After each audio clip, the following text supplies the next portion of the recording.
So we start off with the fact that it's really not enough to be merely disruptive. There has to be something systematically broken to disrupt. If you look at really big disruptions, segregation, that was a nice disruption. Martin Luther King took a very, very, very, very disorganized and horrible ecosystem in the United States, and he blew it up. He disrupted it. Apartheid, Nelson Mandela, power, Elon Musk.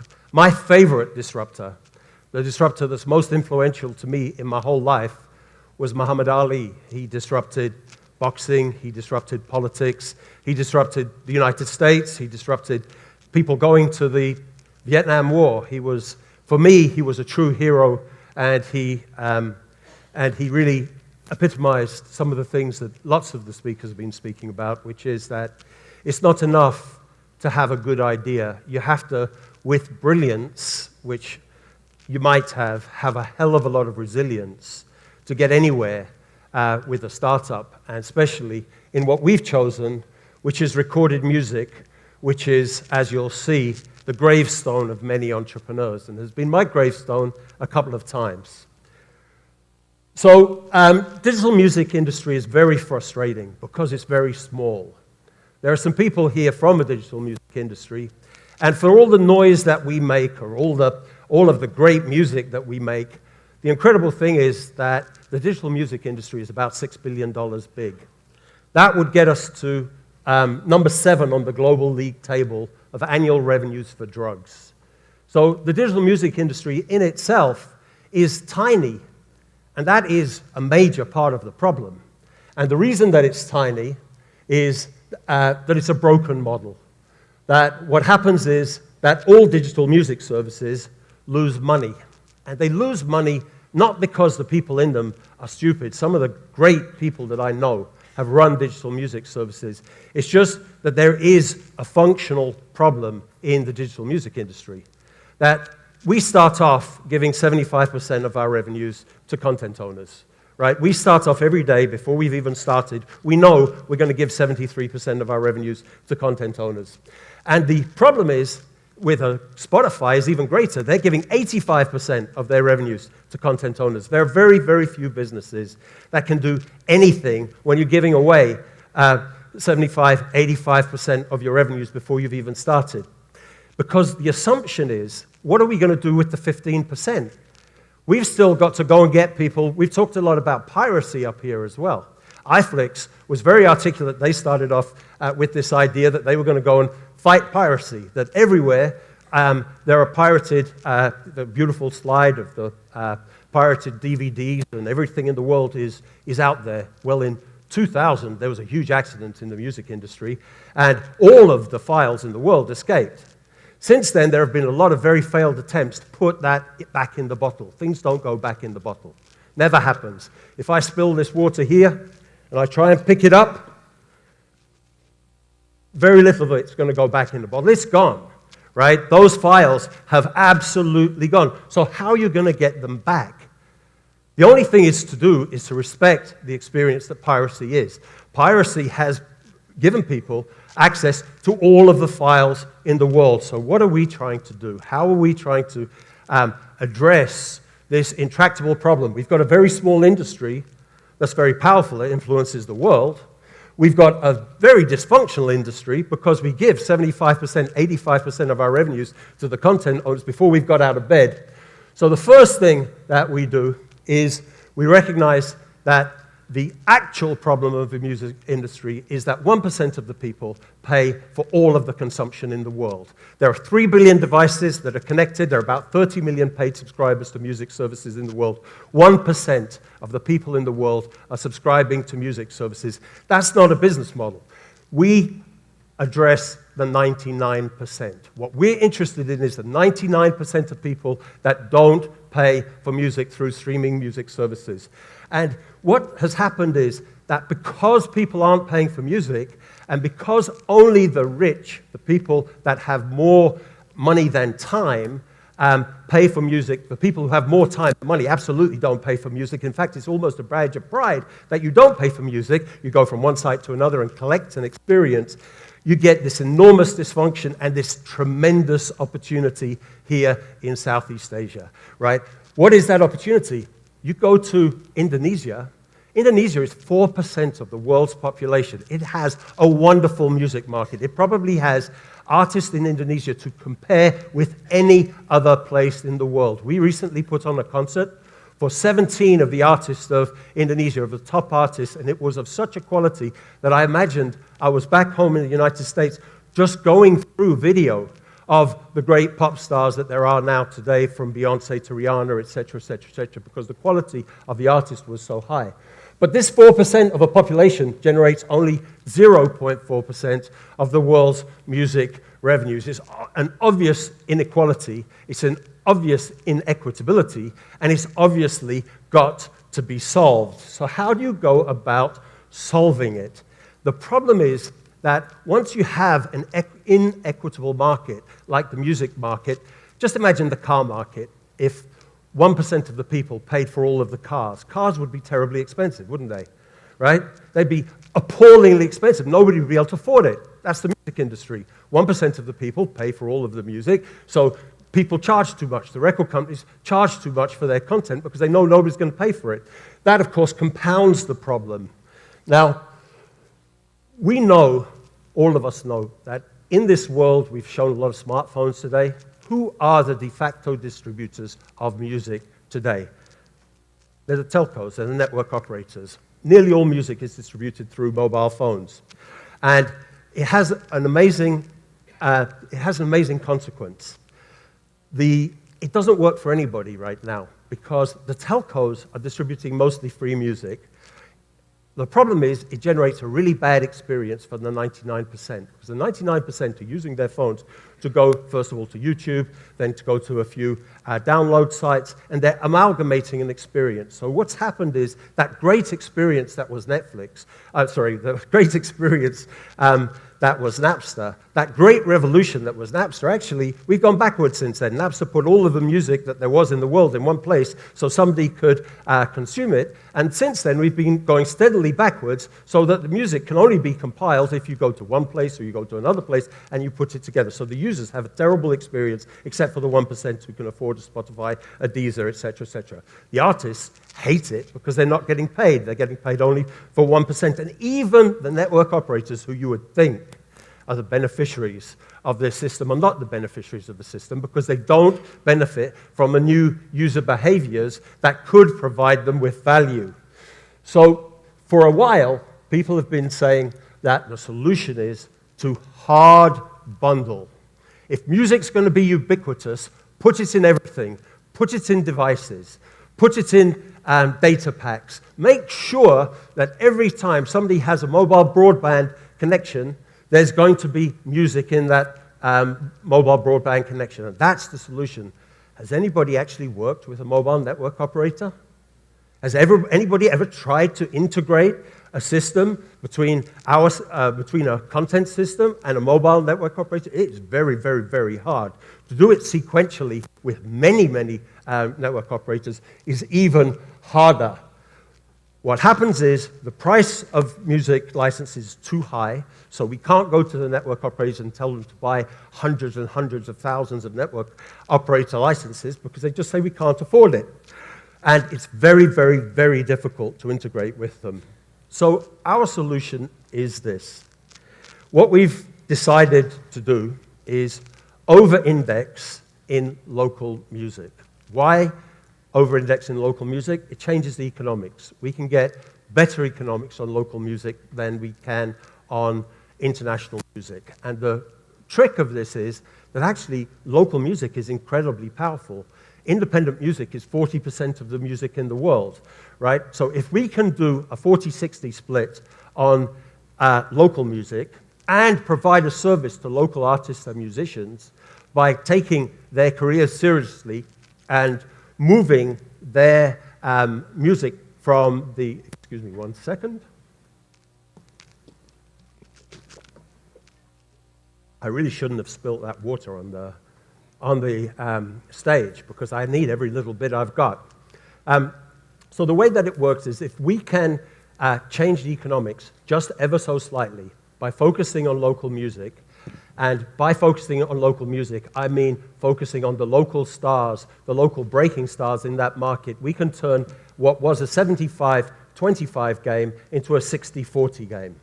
And if we can then make local content, this next Netflixization of music, where you actually say, okay, some of the benefits of being a digital service, what are they? You know your customer, right? You know what they like. You know the collaborations that they would like. You know the music that they want to hear. And you start to produce content for that market. We can change the economics even more. We can tweak it into 50-50 deals with the artists. We're able to do this, and because of this, we're able to get our license fees down to 40 cents a month. 40 cents a month, not $10 a month, not $3 a month, 40 cents a month. That becomes enough.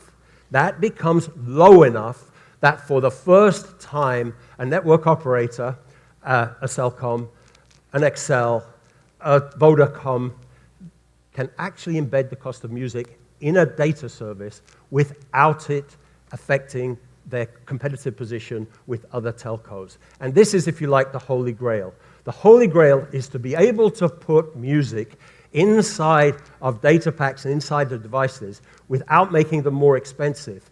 So you're giving your telco and you're giving your device maker an actual competitive advantage, not a competitive disadvantage. And this is what we do at Yonder. And so we talked at the beginning that Spotify is working at the moment, a brilliant service on a 15% gross margin, and that the average is 75%, a 25% gross margin, and we're working now towards a 33.5% gross margin. Now, it's very necessary that we generate a 33.5% gross margin. Shall I tell you why? It's because when I started this, I thought we wouldn't have to market. I thought we wouldn't have to do any marketing whatsoever. These telcos, they all know their customers. They were going to market the shit out of our product. It was going to be absolutely just like giving, water to people who are incredibly thirsty. But it's not like that at all. It's absolutely not like that. You have to define what the experience is going to be for the customer, for the telco. The telco then has to learn how you see yourself, your presence in the marketplace. So, in fact, you do have marketing expenses going into the markets. And then there's another thing, that great many consumers were very happy with radio. They think radio's great. It's local. It provides them with music. They have to be educated as to what the benefits of this unlimited music really are. And that gets us actually back to that really good iFlix demo.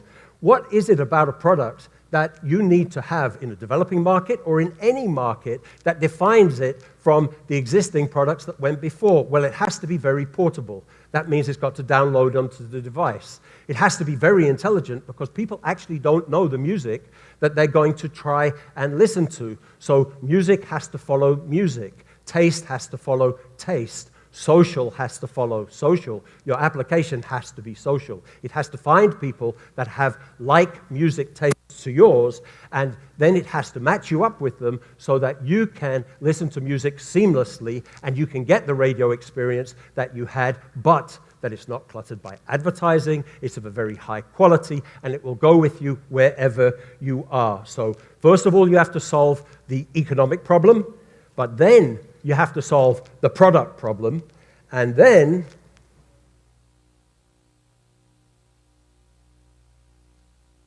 I tell you, we need Elon Musk here to solve the battery problem.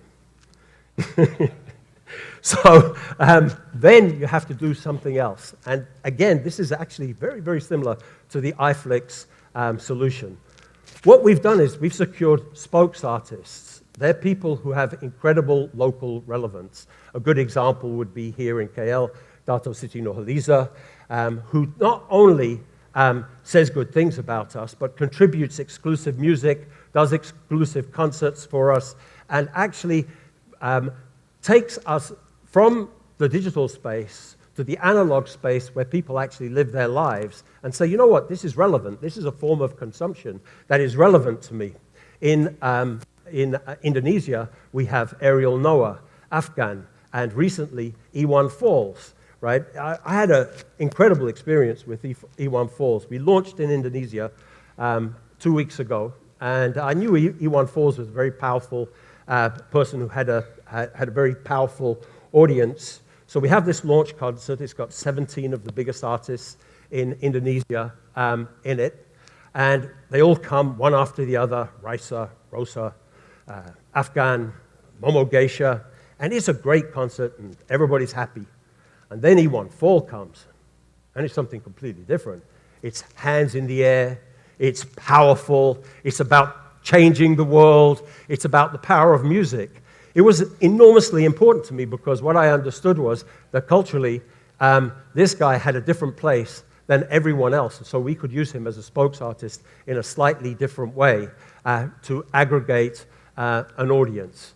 And in Bangladesh, we have people like Habib and Bappa.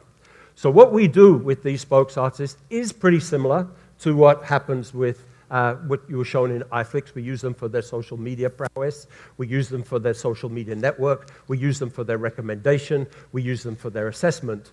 But we also use them because they can play and because they can sing and because they can perform live. And so what we then do is we say, okay, we're going to give, as a privilege, access to this concert. As a privilege, we're going to use this person to help us activate. There's a dangdut singer. I don't know how many of you know what dangdut is, but dangdut is the down and dirty hip-hop of Indonesia. It is 60% of all music in Indonesia, and it's very, very strong. There is a 16-year-old singer, dangdut singer in Indonesia called Lesti, and she probably has the most passionate fans in the world that I've seen in any market, anywhere. So what are we doing with her?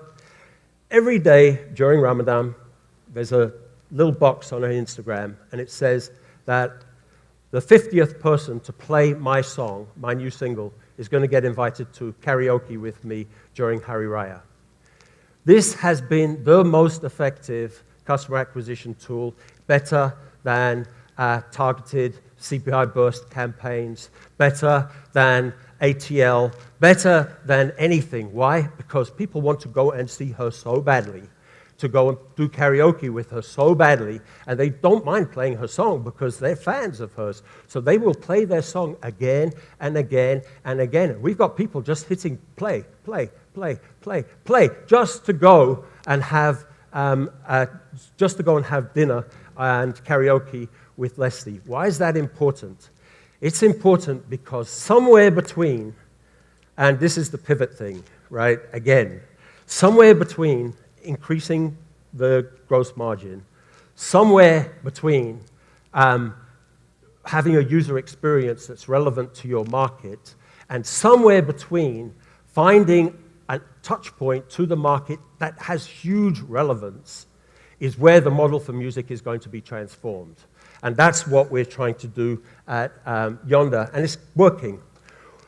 What we're doing is, we started off in Malaysia, where we have over 300,000 customers, and we launched in Bangladesh and Indonesia roughly 10 days ago.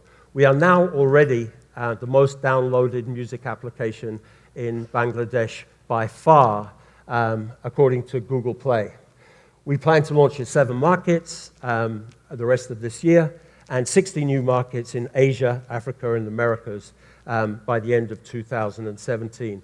What it looks like over time is this. We're roughly here now. We're at this bump. We're going to lose some of these subscribers because the way our model works is we give it to everybody, and then 1 month after 1 month after we've launched, we take the privilege away from people who are not on plans that are hard bundled with Yonder. But we expect that by the end of 2016, we'll have 5 million customers. We have nearly 400,000 as we're sitting here today from a standing start at the beginning of the year. We're seeing some markets like Bangladesh grow 8% a day, not 8% a week, not 8% a month, but 8% a day, which is a stunning figure. And